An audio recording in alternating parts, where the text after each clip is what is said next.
Good afternoon. First at the top, I wanted to note that the President has been briefed on the situation in London. He just spoke to Prime Minister May, and we'll have a readout on that situation and that call soon. We obviously condemn today's attack in Westminster, which the United Kingdom is treating as an act of terrorism. And we applaud the quick response that the British police and their first responders made to the situation. The victims in this are in our thoughts and our prayers. The City of London and Her Majesty's government have the full support of the U.S. government in responding to the attack and bringing those to justice who are responsible. We will provide you with further updates as warranted and, as I mentioned, a readout of the President's call with the Prime Minister. Turning to the events of today, this morning the President received his daily intelligence briefing. He stopped by in the Women in Healthcare panel hosted by the Centers for Medicare and Medicaid Systems Administrator Seema Verma, and also that event was attended by the Vice President and the Health and Human Services Secretary, Dr. Tom Price. Healthcare professionals have seen the challenges of implementing Obamacare firsthand. They're a valuable asset to the President and his team as we continue to consider and enact policies like the American Health Care Act that will make healthcare more accessible and affordable for everyone. The women who are at the roundtable today represent the physicians, nurses, pharmacists, and administrators who make sure that people around the country receive the necessary preventative and life-saving care that they need every day. The doctors who attend to the patients in the family practices, emergency rooms, and clinics, and those who support them on the administrative and technical sides are one of our country's most treasured resources. With the passage of the American Health Care Act and the rest of the President's health care reform agenda, everyone, regardless of their financial situation, will be able to take full advantage of this resource. That's why at last count, over 40 major associations have expressed their support for the American Health Care Act, with several of them, including the U.S. Chamber, the National Federation of Independent Businesses, and just today, the National Taxpayers Union, calling it a key vote. Following his appearance at the panel, the President and his Legislative Affairs team hosted several members of the House of Representatives for another meeting on the American Health Care Act. The President acknowledged, as he has before, that the AHCA is only one step in the larger process of fixing the broken health care system created by Obamacare, but it's an essential first step. Undoing and fixing all of the misguided policies is going to require a holistic, multi-step process. And that's why the President and his team are fully committed to maintaining an open line of communication with Capitol Hill leadership throughout this entire process. Throughout the weeks since the ACH was first introduced, they have been meeting with Republican members from across the political spectrum, many of them who we've seen move from no to yes as they learn more about the legislation and amendments that have been adopted. Continued coordination between administrative and legislative actions will ensure that our new healthcare system is effective and efficient. This afternoon, the President will meet with the Congressional Black Caucus's Executive Committee. The President has brought in and will continue to hear from representatives of all interests as he continues to note that he is the President of all Americans. Diversity makes our nation strong, and it also means that we don't necessarily agree on every policy item, but that we continue to have a dialogue towards productive policies that help America move forward. The President looks forward to discussing the CBC's policy priorities and finding ways that they can work together where those priorities align. This evening, the President will have dinner with Secretary of State Tillerson. Today, at the State Department, Secretary Tillerson hosted the foreign ministers and senior leaders of the Global Coalition working to defeat ISIS for the first meeting of the full coalition of 68 members since December of 2014. This meeting follows up on the Defense Ministerial Secretary Mattis hosted last month in Brussels. The coalition is united in the fight against ISIS, and this meeting seeks to accelerate international efforts to defeat ISIS in the remaining areas it holds in Iraq and Syria, while maximizing pressure on its branches, affiliates, and networks. This meeting is part of our whole-of-government approach to defeating ISIS. The Trump administration will use all of the tools of national power in coordination with our international powers to cut off ISIS's funding, expand intelligence sharing, and deny ISIS geographic and online safe havens. Also today over on the Hill, Judge Gorsuch, in his second day of questioning by the Senate Judiciary Committee, during his nearly 12 hours of questioning yesterday, now at least I know how someone else feels, the judge continued to prove himself an enormously qualified jurist that Americans will all be proud to see on the Supreme Court. It's not surprising that Senate Democrats are failing to gain traction for any of their pot shots and opposition to Judge Gorsuch. There's simply not enough politicizing in the Senate Democrats can do to hide the fact that Judge Gorsuch is an immensely qualified and thoughtful jurist with a lifelong dedication to our Constitution. A few administrative notes before I take your question. Last night, we formally announced that the President will travel to Brussels for the May 25th meeting of NATO heads of state and government. During this meeting, the President looks forward to reaffirming our commitment to NATO and discussing critical issues to the alliance, especially Allied responsibility sharing and NATO's role against the fight against terrorism. The President will also host NATO Secretary General Stoltenberg to the White House on April 12th. Today, the President declared major disaster exists in the state of Wyoming and ordered federal assistance to supplement state, tribal, and local recovery efforts in the areas affected by a severe winter storm and straight-line winds that occurred in February. We also announced that the President will deliver this year's commencement address at Liberty University on May 13th. The President is proud to call Liberty's President, Jerry Falwell, his wife Becky, and their entire family as friends, and looks forward to celebrating the success of this amazing graduating class on such a momentous occasion. Finally, a few minutes ago, many of you may have seen that the chairman of the House Intelligence Committee, Devin Nunes, gave remarks on the surveillance collected on individuals associated with the President. Let me quote him directly.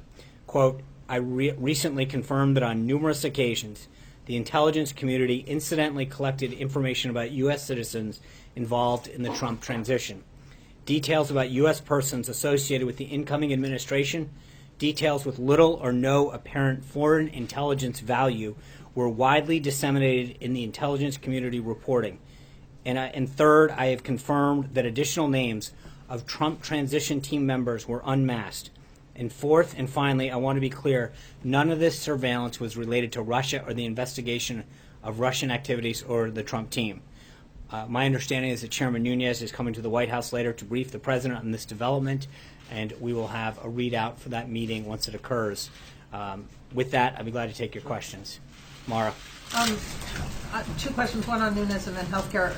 Is your understanding that none of these unmasked names were leaked? I don't know. I literally read the statement or heard the statement, came out and briefed it.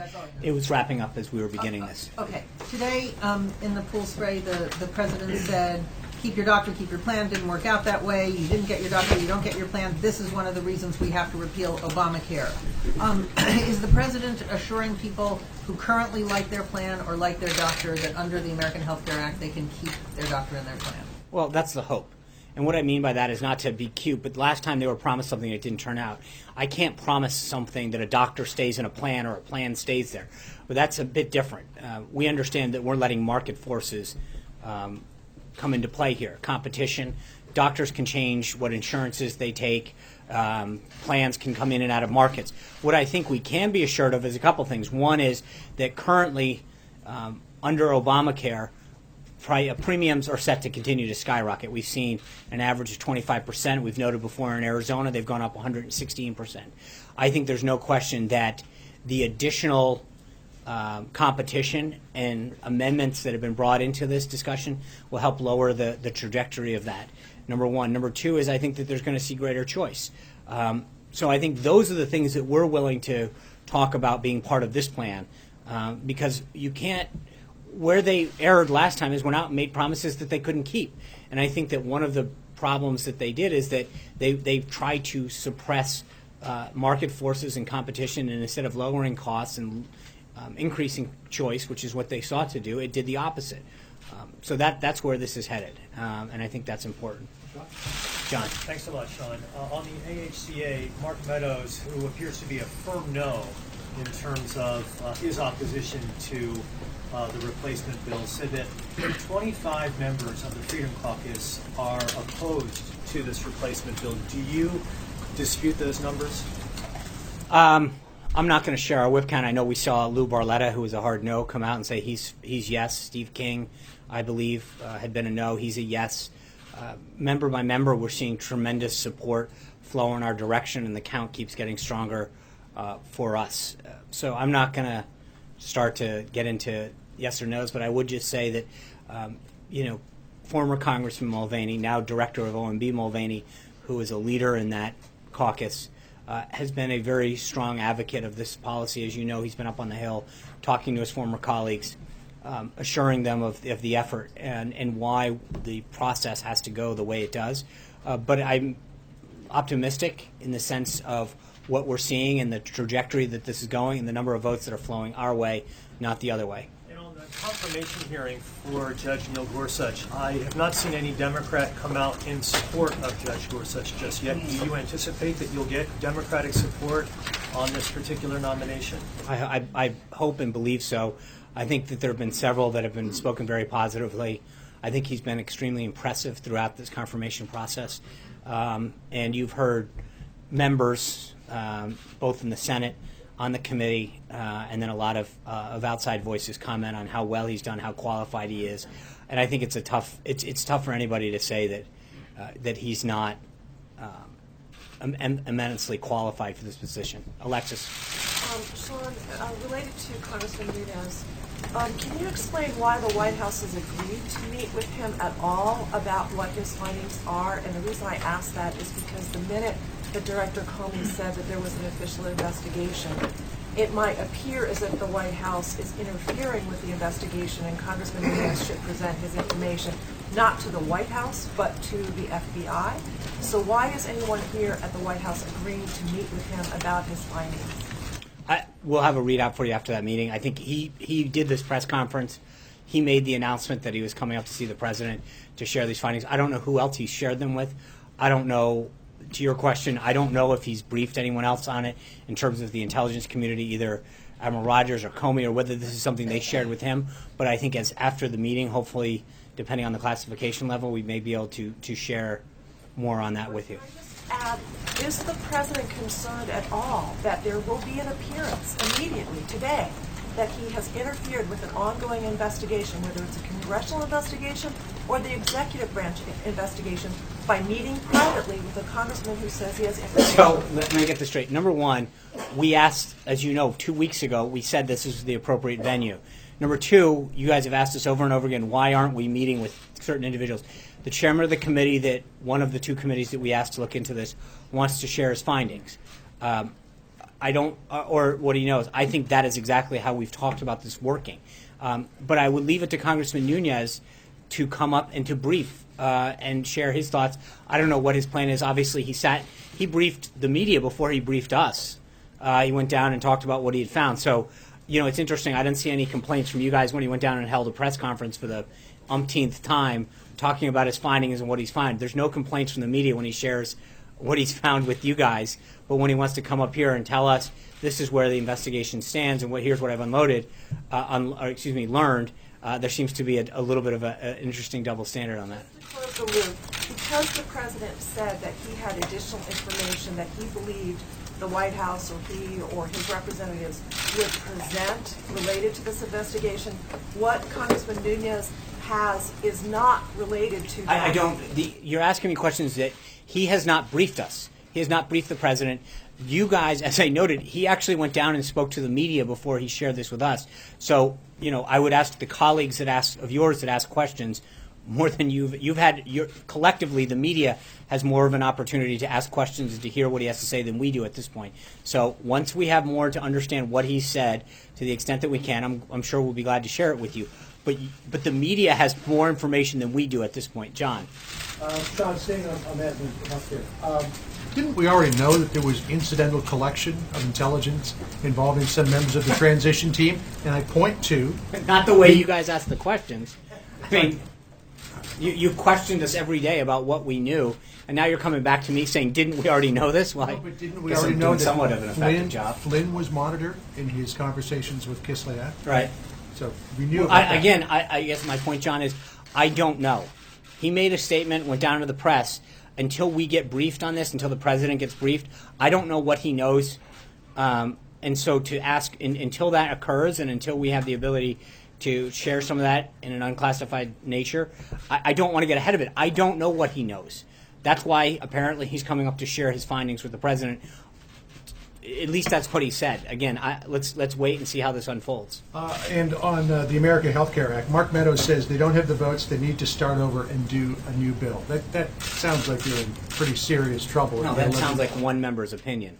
As I mentioned, Who represents a large contingent of no, people but who again, oppose I the just bill. named a few of the members that are part of that caucus that have come on board. I think that, look, every day you see more and more of those members from that caucus and throughout the entire conference expressed their support for the bill. The president was up yesterday for a while talking to them. We've had members in. The vice president's been actively engaged. Mick Mulvaney, Reince Priebus, Mark Short, and Rick Dearborn, who lead our Leg Affairs team.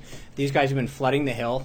They've been on the phone and having meetings with them. There's been a series of members up here all day. I think the trajectory is going very well for us.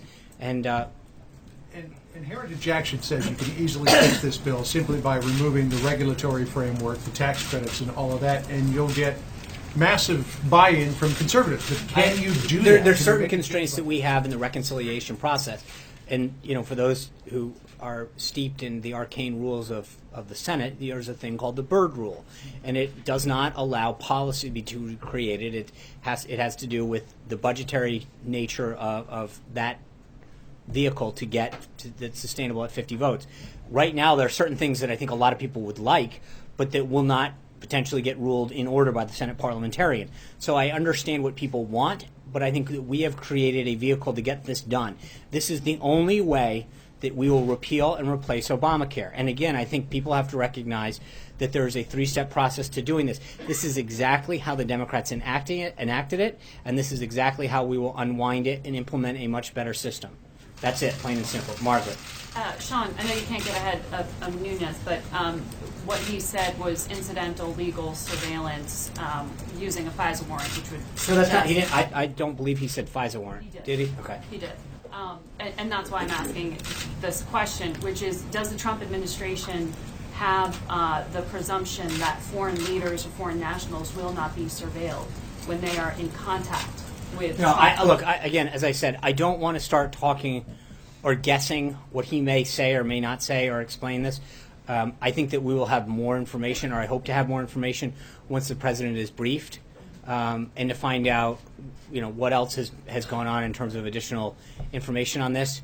But I do think it is a starting revelation, and there's a lot of questions that need to get asked. I think it's interesting. All of the questions are in the presumptive negative towards us, as opposed to, why was this taking place? Why were people surveilled? Ostensibly they were involved in the campaign. Because it's not. No. The question is the question. Presumption. What was your presumption that foreign Well, nationals? no. It's not when a they were presumption. in contact Actually, I'm not the will one. not be Right. surveilled? Respectfully, I'm not the one with the presumption. You guys are. I even come up here presuming anything. I actually started my comments off by saying Well, that I I. presume that foreign nationals are being monitored by U.S. intelligence And- when they are talking to. Okay, and anyone. then I think the question. Then I think there's a series of questions, which is how many times was an individual picked up? Why were they picked up? Were they unmasked? Again, a lot of this, if they're picked up during a FISA warrant, is that American citizens are prohibited by law from being unmasked, from, quote, having their name put out there. Why would someone's name get put out there? What ways were they described? There's a lot of questions that need to get asked. Those are the relevant issues that need to get asked. How many times was one individual followed? Did their name get unmasked, and why? But there's a lot of things that need to get followed up on. We're not at that position yet, as I've said now multiple times. The chairman's going to come up here, brief the president. I don't know to what extent and to what detail, but hopefully as we move forward, we will have more. Is this what you've been? Because you've said there's more information to come. More information to come. Is this what I you're don't know. gesturing towards? I don't know. For the 8th time, there is no. We don't know what he's going to come up here and explain and share. And until that happens, for me to talk about where we think this is headed, again, we're not in the business of trying to get to this point yet. We say this is what they have. We've asked that the investigation be conducted and that people gather up information. What they have and to what extent, we'll know soon. April. Sean, I have a series of questions on the topic. Gwen Carr, the mother of Eric Garner, met with an official here at the White House yesterday. She's looking for fairness and justice in her son's case. What should we expect to come out of that meeting with this White House official? Should there be a push to make sure that there is an indictment of the police officers? I mean, that's a Department of Justice question, and I think that for us to get involved in a case a specific case would be highly inappropriate in terms of trying to guess what the outcome of a case should be. Well, along that line, the official, according to Ms. Carr, reached out to the Department of Justice, the Civil Rights Division, had the wrong number, called another department that had the right number. Now, in previous administrations, to include the Obama administration and other administrations, the Department of Justice had limited the numbers of people to call over to the Department of Justice. Has the Attorney General, this Attorney General Sessions, changed that memo? What has he done in Well, it would have to be representing? reissued. That's a separate issue in terms of every Attorney General issues a memo going back to, I think Mukasey was the first one that maybe post-Watergate. I'm trying to remember who issued the first one, but it has been a practice of, I think, almost every Attorney General to issue a memo spelling out the procedures that officials in the Justice Department contact the White House and who they can contact and the nature of which and what their exceptions are, et cetera. Those memos get crafted by each administration, by each new Attorney General. I would refer you back to the Department of Justice on the status of that under this Attorney General. So how many officials here have that right to call the Department of I Justice? don't know. Even Again, if it's for a I recall? would refer you to the Department of Justice. But was there wrongdoing in this effort to I call don't. over to the I Department don't of know. Justice? I don't know the nature of. I'll have to look into what you're asking, but I would again refer you back to the Department of Justice. Hunter. Yes, thank you, Sean. I have two quick questions. Last November, President Trump dismissed reports he was trying to obtain security clearances for his children as, quote, a typically false news story. Now there are reports Ivanka Trump is indeed attempting to obtain a clearance. What changed there? Well, at the time, it was not true. I mean, she wasn't obtaining a security clearance, so it was not accurate then. There was no. I think we addressed it during the transition. An official had actually just inquired. There was no actual attempt at the time.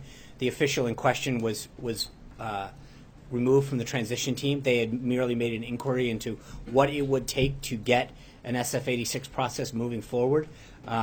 No paperwork was ever drawn, no account was open, and that official was let go.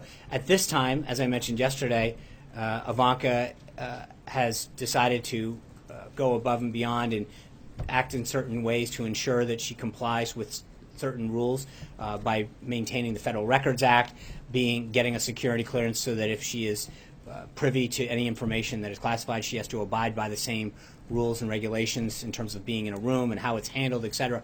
We've taken appropriate measures to do that. I mentioned the statement yesterday, and we'll stick by it. And John. a second question on Paul Yeah. Manafort. Yeah. The Associated Press has published a report based on documents that he had a plan to, quote unquote, benefit Vladimir Putin for a client.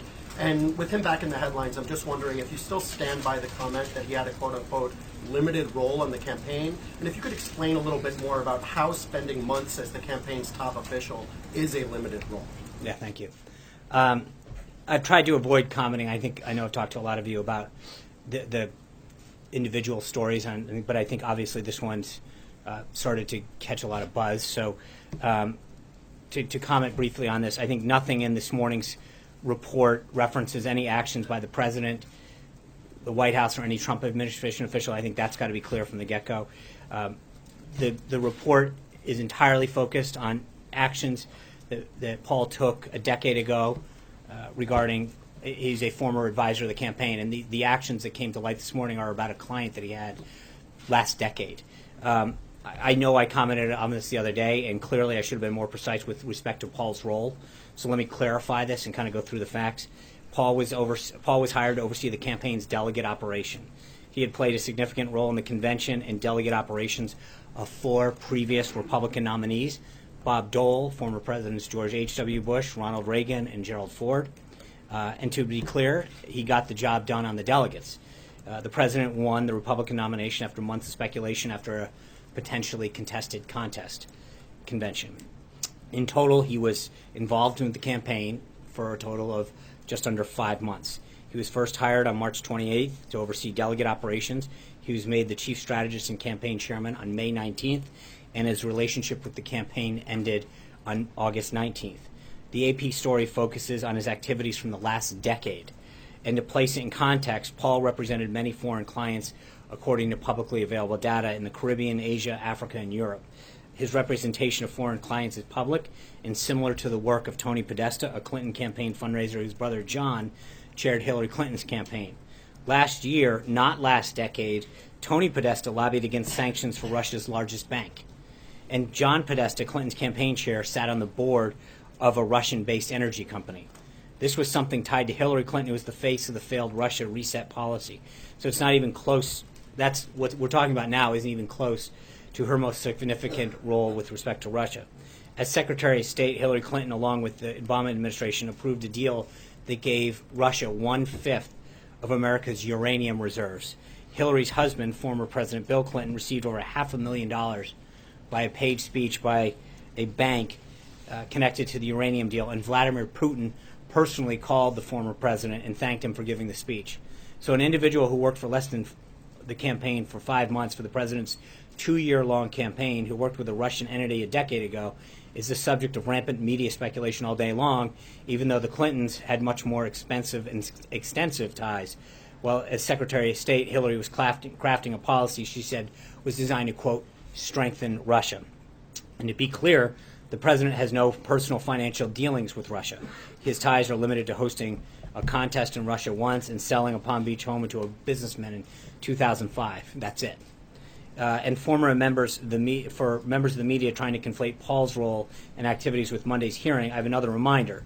Numerous individuals, including former Obama Director of National Intelligence James Clapper and acting CIA Director Mike Morrell, and members of the Intelligence Committee from both parties who have been briefed have said across the board that they have seen zero evidence of any collusion between the Trump campaign and Russian officials.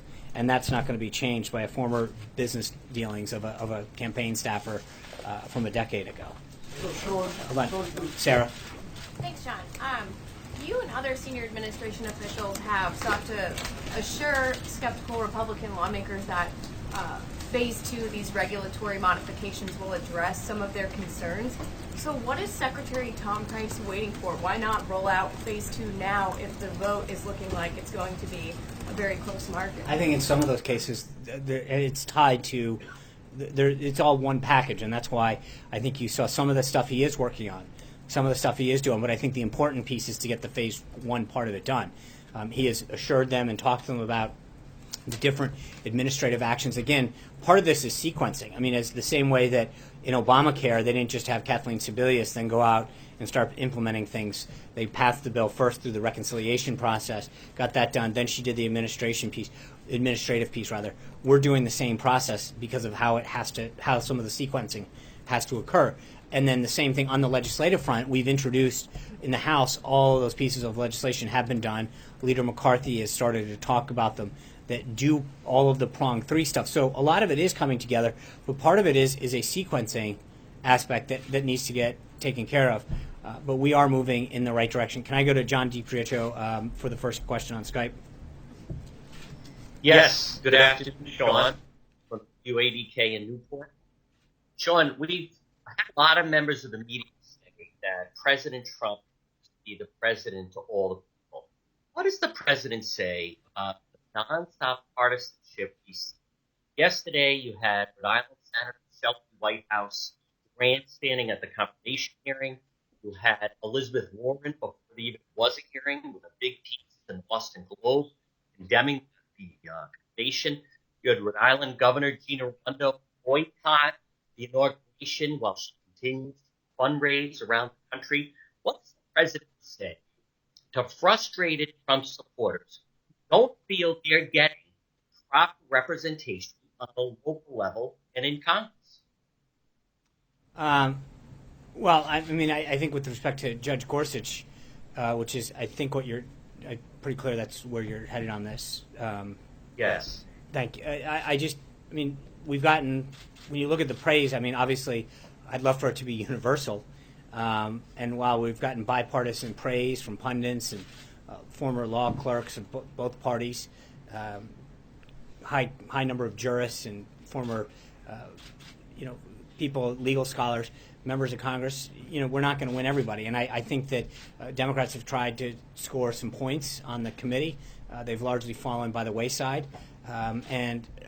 We've seen very high praise for him. So I would just suggest that anybody who's got a problem with him, I'd love to hear it, because so far, most of the issue, no one seems to have a problem with his academic credentials, his record, or anything else. So I just, I'm pretty buoyed by a lot of what we've seen come out of Capitol Hill with Rector Blake. Sean, thanks. If you take the House Freedom Caucus at their word, Mark Meadows at their word, there are at least 24 or so who are no's. So how do you get from this point right now, policy-wise, to tomorrow, anything that maybe might flip that? I think we're doing it. I mean, we piece by piece, member by member, we're getting there, and we're getting much closer. The last couple days, we've continued to do that, but then today alone, I mentioned a couple of the other members. Slowly but surely, we're getting there, and I feel confident that when the vote comes up, we'll have the votes. And let me ask you today, Patrick McHenry, Congressman, Deputy Whip, described the president as members of Congress were coming in here to the White House as the closer. Do you embrace that label? He is the closer. Do you embrace that label here as it relates to healthcare? Absolutely. Aisha. So you just said that you're confident that the healthcare bill will pass tomorrow. I wanted to get a sense of how confident you are. I don't know if you want to rate it, put a percentage on it. Like, how confident are you that the bill will pass? And if it doesn't pass, is there a plan B? No, there's no plan. I mean, there's plan A and plan A. We're going to get this done. And so you're confident, 100% confident? We're going to get it done. That's it, plain and simple. Thanks, Sean. I know you said you didn't know what information you're going to find out today from Chairman Nunes, but my question for you is, when did the president know about this surveillance that the congressman brought up today on Capitol Hill? He spoke late last week about we'd find out more information that would support these wiretapping claims. Is this the information he was talking about? Until Chairman Nunes briefs him, we don't know what he knows versus what the president been made aware of, and so how that jives, I don't know. I hope to have more for you later. And a quick follow-up on healthcare. Just a quick follow-up on Aisha. Does the president believe the healthcare bill will pass the House tomorrow? Yes, Jonathan. 2 questions on Paul Manafort. Did the president know that he had worked to advance Putin's interests previous to becoming the campaign chairman? No, I don't think the president was not aware of Paul's clients from last decade. But No. is that a problem? Like now that all this is coming out, and there is But a lot of what is scrutiny. coming up? What else don't we know? I mean, where he went to school, what grades he got, who he played with in the sandbox. We didn't know that Michael Flynn was okay. Thanks, Peter. I'm having an answering question. all part of the conversation. No, you're not actually. The answer to your question is, I think to talk about someone having a client from 10 years ago that had a consulting company with clients from around the world. Got paid millions of dollars to advance Putin's interests. I mean, I don't know what he got paid to. If you listen to what Paul, the documents hold say- on, I understand. I'm going to answer your question if you give me a second. That he was a consultant. He had clients from around the world. There is no suggestion that he did anything improper but to suggest that the president knew who his clients were from a decade ago is a bit insane. He was not a government employee. He didn't fill out any paperwork attesting to something. There's nothing that he did that suggests at this point that anything was nefarious. He was hired to do a job. He did it. That's it, plain and simple. I'm just saying, given that it was such a focus, and you brought it up just then with Hillary Clinton, that these were corrupt arrangements, and the Clinton Foundation was described as a criminal enterprise, and there was all this discussion of Russia, and you've correctly There's a brought big up that it difference was more- between. I There was understand. dollars. I'm Hold not on. conflating the president. I'm just asking: is he disappointed now that he's found this out? That there was Found this, out what, Jonathan? That he had a client for a lot of money. in the past decade. He had a client, and you're worried about what? That he held. I mean, He was doing work to advance I don't know what Putin's work he was interests. doing. So to suggest that just because he had a client in the past decade, that no one's suggesting was anything improper. He was hired to count delegates, which is what he did, and he was successful at it, as he had done for George Herbert Walker Bush, Gerald Ford, and Bob Dole. He was hired to do a job, and he did it, fine. So, Stephen. Sean, why did the president fire Paul Manafort? Well, for 2 reasons. One is I think that there were some issues coming up with his ties to Ukraine that were becoming a distraction. And secondly, he was, I think, 16 points down at the time. And he was down in the 20s in women. And I think the president recognizes that he needs to make a change for those 2 reasons. Second question on healthcare. If, as confident and as optimistic as you are, if at this point tomorrow you don't have the magic number, should the speaker pull the bill from the floor? This is it. If you want to see Obamacare repealed and replaced, this is the vote. This is the time to act. This is what people have told the American people is going to happen. This vote needs to happen. If you're waiting for your chance, this is it. We need to act. Cheryl. Thank you. Wall Street appears to be getting a little nervous about the possibility of tax reform this year. Can you say definitively that the president will present a package of tax reforms this year? Yes, Darlene. What time is the president expecting to meet with Chairman Nunes this afternoon? I was walking out as the chairman was reiterating. I literally heard him on the streaming, like on the his comments as he was saying them. So I don't know that it was scheduled. The president was wrapping up a call with Prime Minister May at the time that I walked out, so I don't know what was scheduled. And was there any consideration given to not meeting with the chairman, given the appearance? I don't know. I just know what the chairman said he was doing. I walked out of here before anything had been finalized. He was still wrapping up the call with Theresa May at the time. Zeke. Thanks, Sean. You said the president's the closer. There is no plan B. Tomorrow is in. So if You've done a very good job, Zeke. You guys better be careful. It's going to be hard work. So if tomorrow night's outcome doesn't go your way, if the vote fails, what should we then read into the president's ability to negotiate and close deals, the White House's ability to plan any sort of legislation and the legislative calendar? Look, and I know what you're trying to get me to, but we feel very good about the trajectory of this. Members continue to come with us. The numbers going higher and higher, not lower and lower. So the trajectory is great. As I mentioned, everybody's out there, full court press on this, and this is the opportunity for anybody who wants to see this done. But I just want to be clear. We have a robust agenda: tax reform, as I just mentioned, trade, immigration. There's a lot of other things that need to get done, and I think there's continued to be widespread support. In a lot of cases, bipartisan support for the president's agenda, and so we're going to continue to roll on that. But we feel very good about where we are now. Mark. I was going to ask, in terms of after the vote tomorrow night, for those Republicans who decide to not support the White House, what kind of relationship, any change in the relationship, would they see going forward? Would they expect to see it maybe a primary challenge later on, or is this one of those things where they can vote their conscience if they really believe this isn't the bill? I think we believe that this is a great opportunity to achieve the principles that we laid out to the American people. We're not looking at, this is not, the president made clear yesterday when he visited with the conference, he's not there to threaten them, he's there to explain the political landscape to them and to explain that I think that when you keep your promise, no matter what business you're in, you tend to be rewarded by, whether it's your customers, your friends, your family, your voters, that Washington for too long has suffered a deficit of trust, and that we made very clear to the American people, if you gave us this opportunity and this honor to govern, that we would get certain things done, and this was at the top of that list. And this bill represents the best chance of repealing and replacing Obamacare and instilling a patient-centric healthcare system that increases choice and lowers costs, and that this is the only train leaving the station. Jonathan. Thank you, Sean. I felt that you were going to. Okay, do you want to take a breath? Sure. Sean, would then candidate Donald Trump have hired Paul Manafort to such an important and prominent position in his campaign if he had known that he had had a $10 million contract with somebody so close to Vladimir Putin to, quote, greatly benefit the Putin government? If he had known that, would he have hired him? I don't know. I don't want to. Paul was hired, as I said, to count delegates. That's why he was brought in, as he had been for George W. Bush, Gerald Ford, Bob Dole. He did his job. That's what he's there for. And run the campaign. I mean, he was chairman of the campaign. After what, May 19th or something.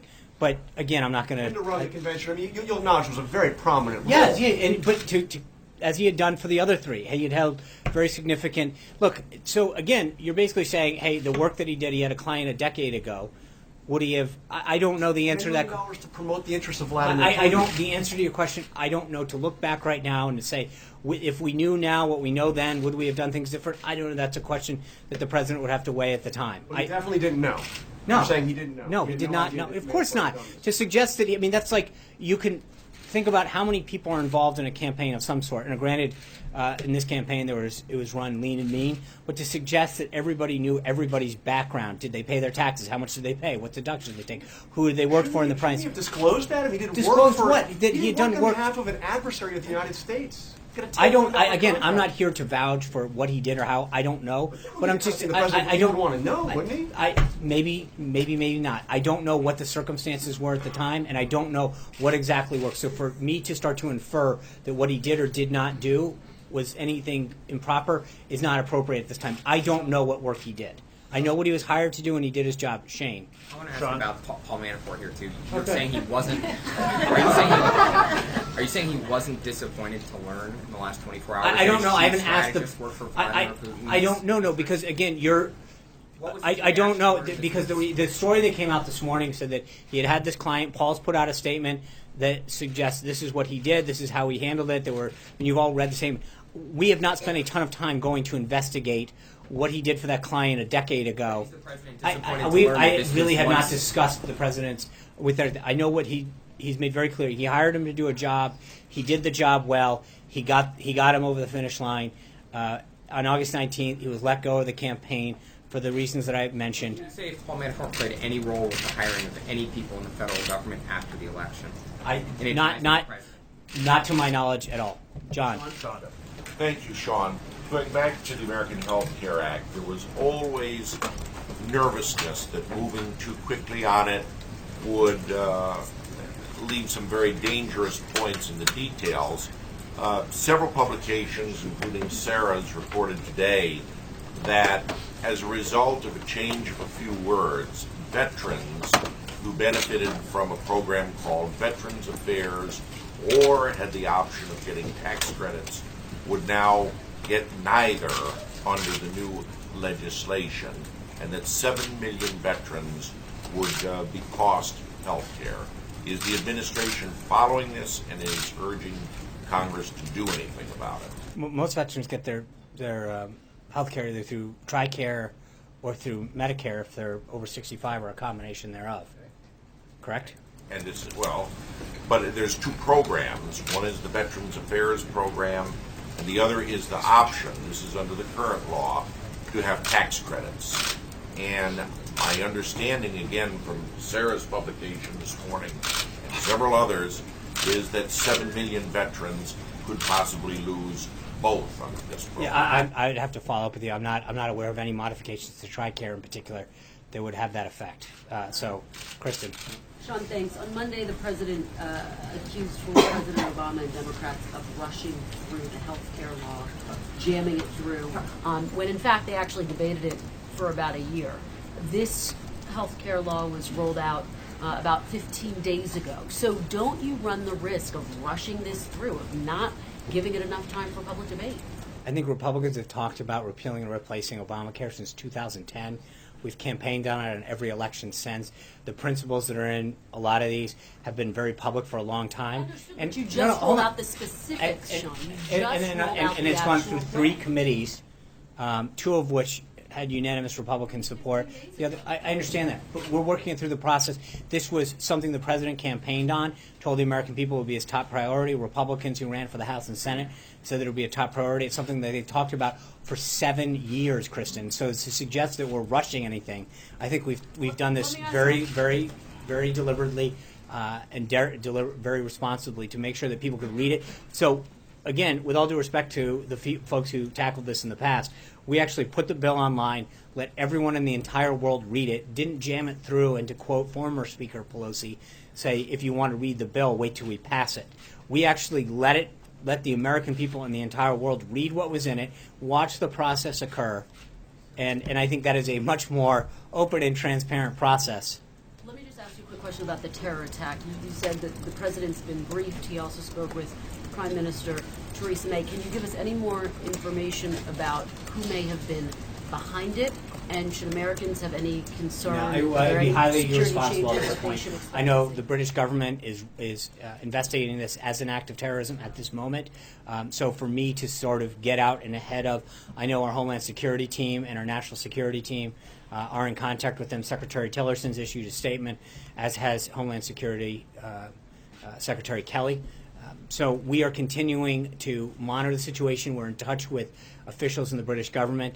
As I mentioned, as I was walking out here, the president was finishing up a call with Prime Minister May, and so we'll try to have an additional readout to you to the extent that that's possible. But we're going to provide the assistance we can to the British government to help get to the bottom of this. At this time, it would be highly irresponsible for us to get out in front of British officials. Charlie. You mentioned that there is no Plan B, that Plan A is the only vehicle, the only train leaving the station, I believe you said. Does that mean that if the plan fails, if the bill fails, will the president move on to other issues he's concerned about, like trade, and leave Obamacare in place? And if so, how long is he comfortable with leaving it? Well, as I mentioned, I mean, we're not going to leave it in place because we're going to repeal and replace it tomorrow, move it through the Senate, and the president will sign the bill. We continue to see the enthusiasm and momentum come into our direction. So I'm not looking, as I mentioned, we're not looking at a Plan B. We have Plan A. It's going to pass, and we're going to go from there. Jessica.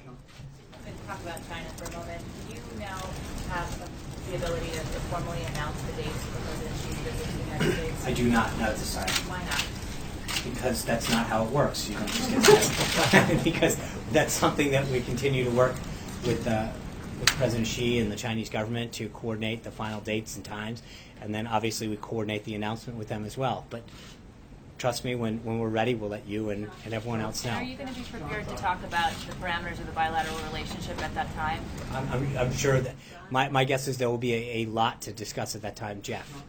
John, has the president asked the FBI director or the NSA or any other agencies involved to come here to the White House and brief him on this new information, or is it just the intel chair? And if so, why not? Well, Jeff, it just happened. So it's a silly question to ask me literally as I'm walking out here when the chairman was wrapping up an event saying that he is announcing that he's coming down here. It's not like we picked up the phone and then called everyone else. The first step is to actually hear what he has to say and to find out who else he's briefed, where he's got that information from, and then we'll take the next steps going forward. Is this the first of several meetings? So I don't know.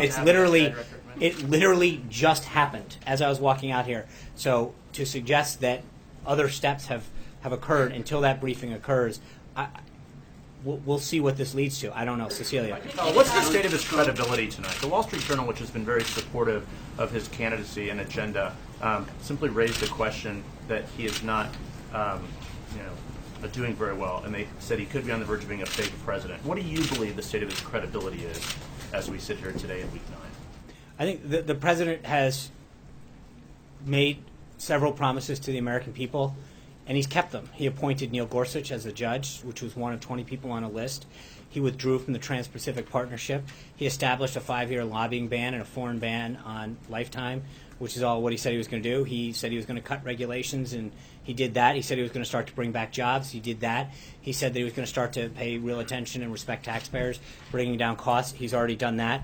He's backed a plan to repeal and replace Obamacare. We've talked about it ad nauseum. He's talked about putting forth a budget that puts defense first. He did that. He took action on Dakota and Keystone Pipeline. He did that. I think when it comes to the president making promises to the American people and keeping them, he's got a pretty high record of doing it. Ron, if I can ask you about the conversation we've been having about Paul Manafort, but not specific to Paul Manafort. When Michael Flynn's name came up at the time, having not registered as a foreign agent, there was a lot of focus on the vetting process that goes into individuals. Back then you said, we trust people to fill out the appropriate forms that they need to.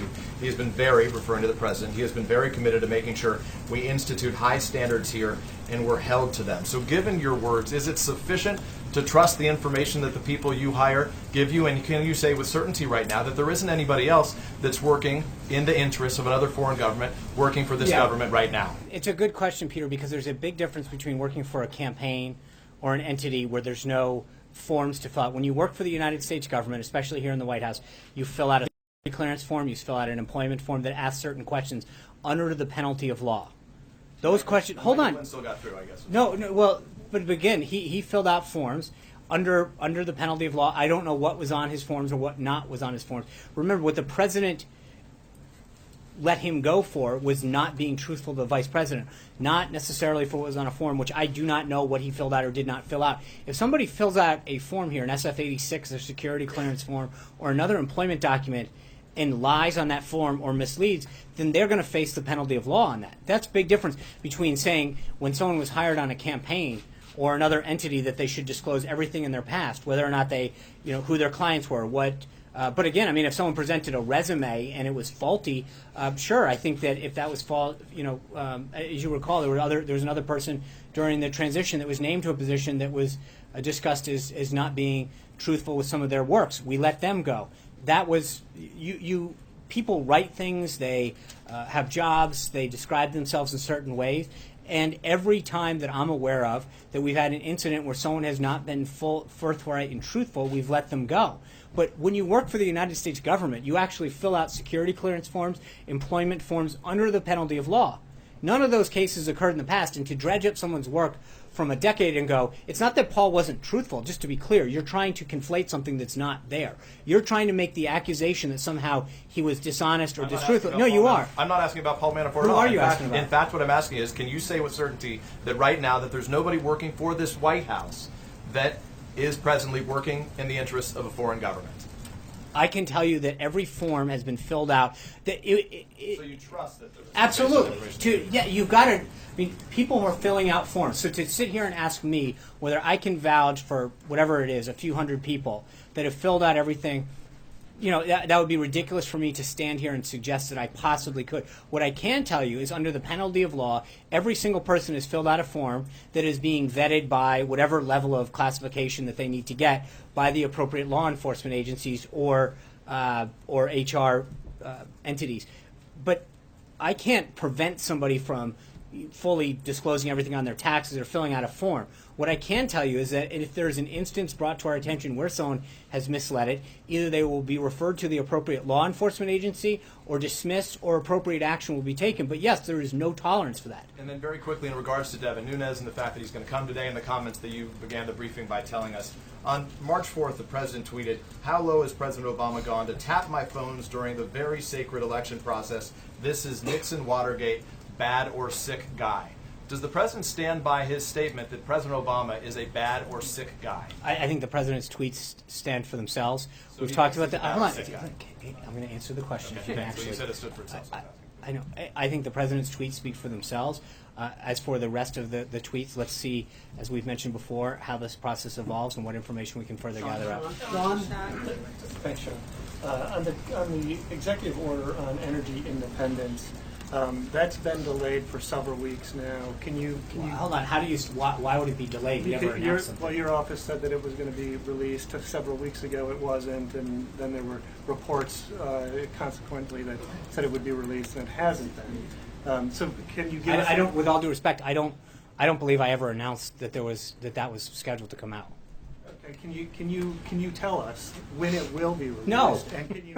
and also, In it addresses the Clean Power Plan, which is the Obama-era climate change regulation.